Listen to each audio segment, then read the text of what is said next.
ఈ పెద్దమ్మ పేరు బీబీ జరిపోతులగూడెం. ఈమెకు 90 ఏళ్ళు. ఈమె ఇంత ఫిట్గా ఉండటానికి కారణం ఏమిటో ఈమెను అడిగి తెలుసుకుందాం. పెద్దమ్మ గారు, మీరు ఇంత ఫిట్గా ఉండటానికి కారణం ఏంటి?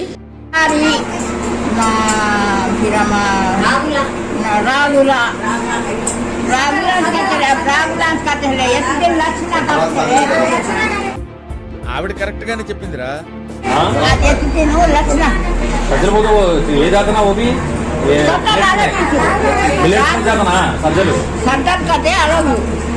ఎన్నేళ్ళు?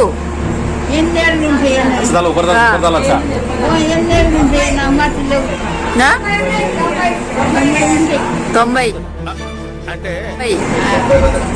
ఏ ఊరు మీది? ఏం చేస్తావు నువ్వు?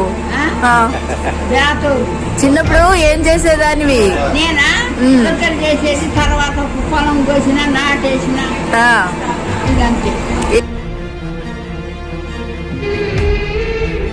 ఏం తిన్నావు? ఇంత బలంగా ఉన్నావంటే ఏం తిన్నావు? జొన్న పువ్వ ఇంకా తిన్నా. బాత్రమానే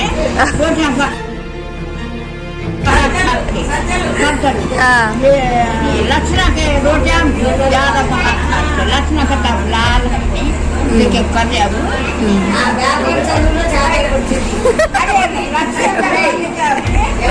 क्या बोलते हैं, क्या करे ना? బియ్యం పండించే వాళ్ళు అప్పుడు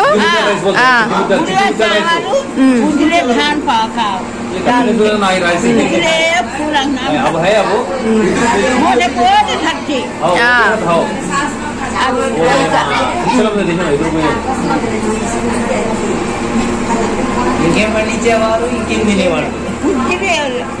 గుట్ట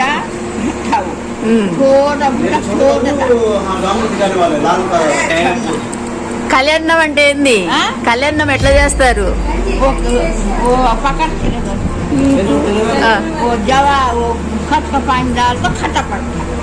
ఎన్ని రోజులు పెట్టాలి? ఎన్ని రోజులు? 2 రోజులు పెట్టాలా? తర్వాత అది పాసిపోదా?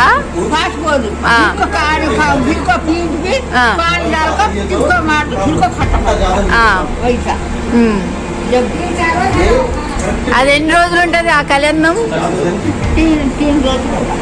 3 రోజులు. 3 రోజులు పెట్టుకొని తినేవాళ్ళు. ఓకే.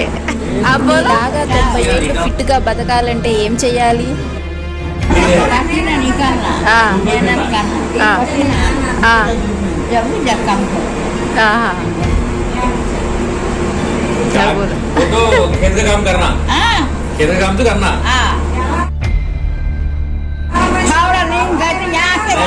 क्या तो कम कर सकते हैं, खाना खा को क्या तो कम कर सकते हैं। अब खाना नहीं घटे वहाँ तक जाना, पसीना पड़े तो भी मेरा छींटो चुपके जमा की ताकत. ఇప్పుడు వాళ్ళు చెమటూడ్చి కష్టపడట్లేదని, ఎండకు వానకు చలికి దేనికి తట్టుకోలేకపోతున్నారని, ఫాస్ట్ ఫుడ్లకు అలవాటు పడ్డారని, తృణధాన్యాలు తినాలని, రైస్ని తగ్గించాలని ఈమె చెప్తుంది. ఈమె బలంగా ఉండటానికి కారణం కూడా ఆ తృణధాన్యాలు తినడం వల్లను, జావలు ఎక్కువగా తీసుకోవడం వల్ల, జొన్న రొట్టెలు తినడం వల్ల ఈమె ఫిట్గా ఉందంట. ఈమె ఇంకా 3 అంతస్తుల వరకు పైకి మెట్లు ఎక్కగలదు. ఏ వ్యాధులు ఈమెకు లేవు, ఆరోగ్యంగా ఉంది. 100 ఏళ్ళు గ్యారెంటీ బతుకుతానని ధీమా వ్యక్తం చేస్తుంది. ఒబేసిటీ తగ్గించుకోవాలంటే సజ్జలు, రాగులు, జొన్నలు, కొర్రలు లాంటి తృణధాన్యాలతో చేసిన ఆహారం తీసుకోవాలని, జావలు తాగాలని, ఇంకా వాకింగ్ నడక ముఖ్యమని చెబుతుంది. 90 ఏళ్ళు వచ్చిన పండ్లు, వినికిడి కూడా బాగా